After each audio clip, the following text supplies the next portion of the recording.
After training with a 3 or 4 day workout split for 1 to 2 years consistently, you may have hit yet another frustrating plateau. You put on a bit of muscle and lost some belly fat, but there's a lot more to be desired. And of course, those sweet days of newbie gains in which you add 10 pounds to the bar every week and rapidly see changes in the mirror are long gone. Fortunately, there's a simple way to get through this roadblock, and that's by increasing training volume and incorporating advanced forms of periodization.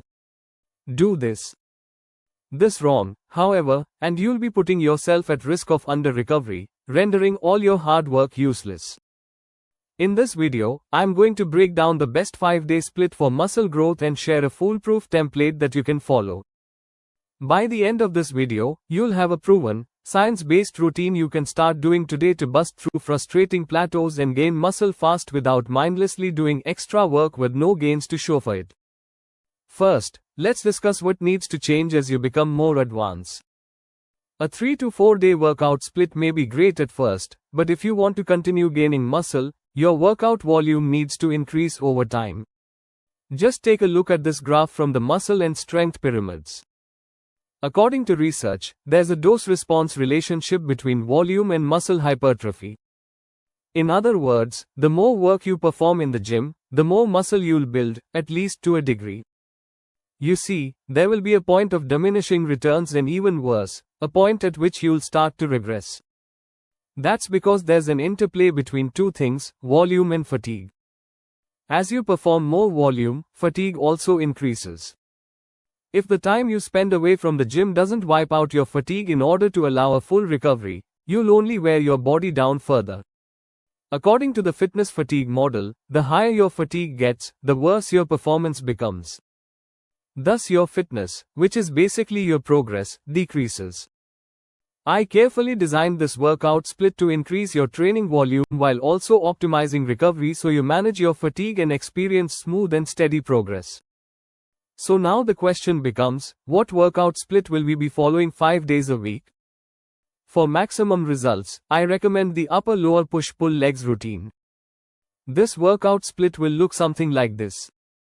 As you can see, the upper and lower body training service strength days will focus more on lower volume and heavier weight. Of course, this style of training will build muscle, but more importantly, it'll help you get stronger and increase training volume. The push-pull leg days will split your muscles into the pushing muscles, chest, shoulders, and triceps, the pulling muscles, back, biceps, and rear delts, and the legs or lower body, quads, hamstrings, and glutes. These days we'll focus more on hypertrophy, so you'll be training in the 8 to 15 representative range, using moderate loads. That means more volume and also more metabolic stress. As I've discussed in other videos, that means more of a pump, a mechanism through which our muscles grow. This split also allows you to hit every muscle 2 times per week, which according to Dr. Brad Schoenfeld's research, is necessary for optimal results. You may have also noticed lower body days have been split between quad-focused and hamstring-focused. The reason is simple. Upper body muscles are already split into push and pull days, but the lower body days both include all lower body muscles. By prioritizing different muscles and distributing volume differently, it allows us to manage fatigue. Now that you understand why this program works, let's jump into the actual workout. I have included only the first 2 primary exercises, allowing you to fill in the rest of the specifics according to your personal goals and needs. Based on hypertrophy expert advice from Schoenfeld, Ogborn and Krieger, I recommend you distribute 10 to 20 sets per muscle per week across your exercises. The specifics depend on individual factors, but even then they will still need to change over time.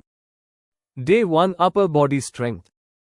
For this workout, you'll alternate between pushing and pulling exercises to allow the opposing muscle group to recover. A vertical press is any exercise where you are pressing the weight over your head. Think shoulder press, while a vertical pull is any exercise where you are pulling the weight down toward your body. For strength days like these, we'll focus on heavier loads where we train in the lower representative ranges such as 5x5, 4x6, or 4x7, especially for the first 2 exercises. Day 2, Lower body strength, quad focus.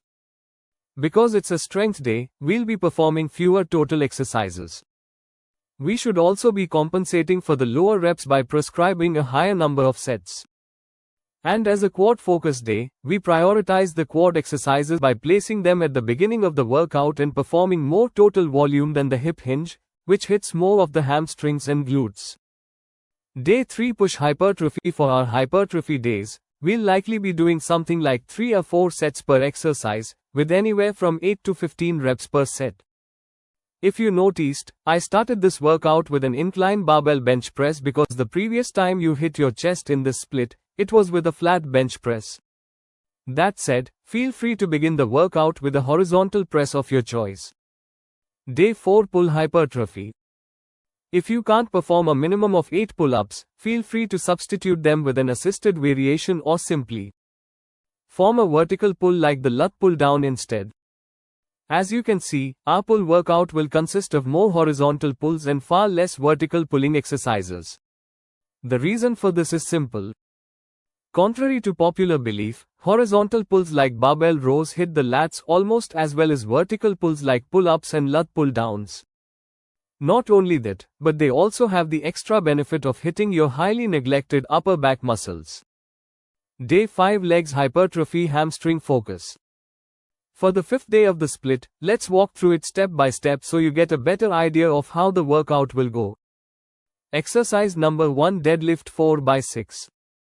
Although this is technically a hypertrophy day, the deadlift is an exercise you don't want to perform for more than 8 reps in a single set. That's because it's very likely for muscles in your back to fatigue, increasing the risk of injury. Exercise number 2 walking lunges with long strides 4x10.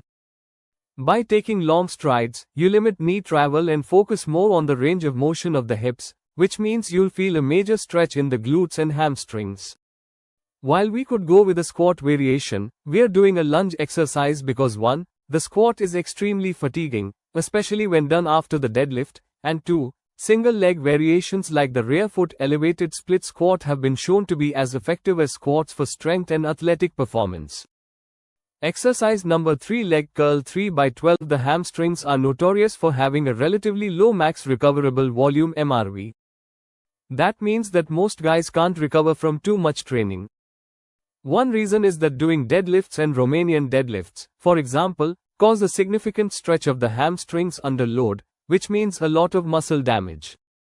After heavy movements like deadlifts in this workout, it makes sense to use a less fatiguing exercise while still adding some hamstring volume. A leg curl variation is perfect, and according to research, this exercise activates your hamstrings strings far more than any other leg movements, including the squat. Exercise number 4 hack squat 3x12. Hack squats are basically a feet forward squat. They allow you to hit the quads with a squat variant without the low back fatigue.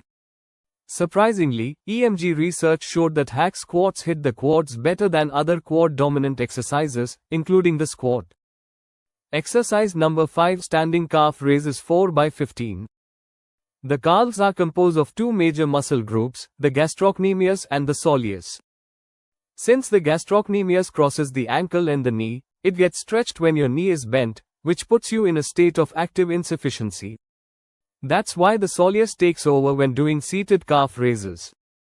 In other words, if you want to build bigger calves, focus on standing calf variations where your legs are straight. And last but not least, no workout is complete without progression.